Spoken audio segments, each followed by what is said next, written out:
Assalamualaikum warahmatullahi wabarakatuh. Perkenalkan, nama saya Venusia Glory Valentina, Stambuk P101-19033 dari kelompok 5. Di sini saya akan mempresentasikan materi saya terkait langkah-langkah dalam berpikir sistem.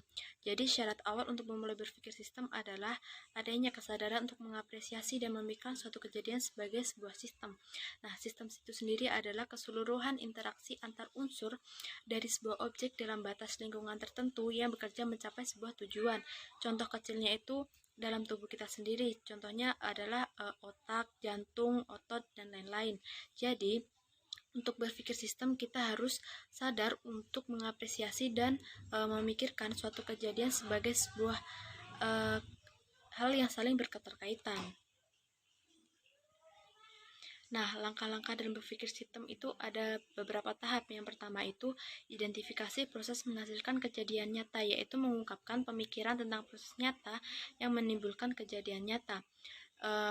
Jadi maksudnya itu proses nyata ini bukan sebuah angan-angan ataupun hayalan, akan tetapi sebuah pemikiran yang sudah dilakukan ataupun yang sudah terbukti.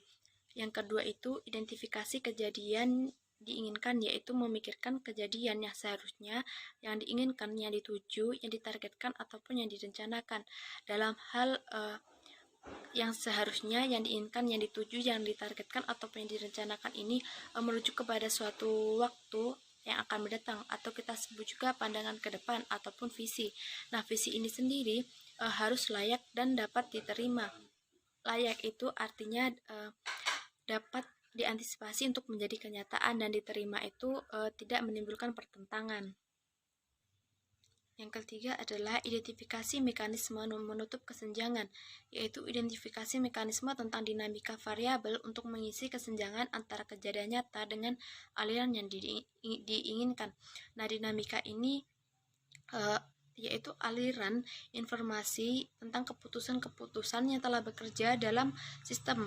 Keputusan ini sendiri adalah hasil sebuah pemikiran yang akan dilakukan.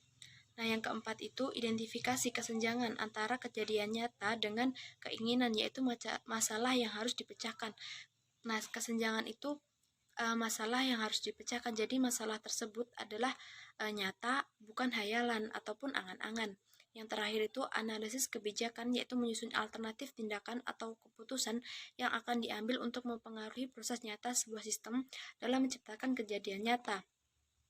Nah, keputusan itu dimaksudkan untuk mencapai kejadian yang diinginkan, di mana hal tersebut bertujuan untuk menyelesaikan masalah sehingga terbentuklah sebuah kebijakan.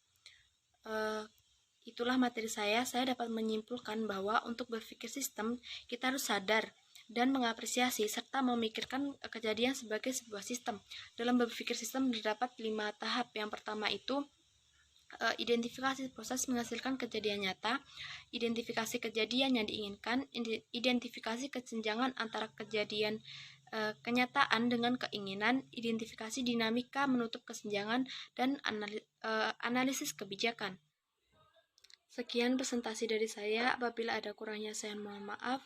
Wassalamualaikum warahmatullahi wabarakatuh.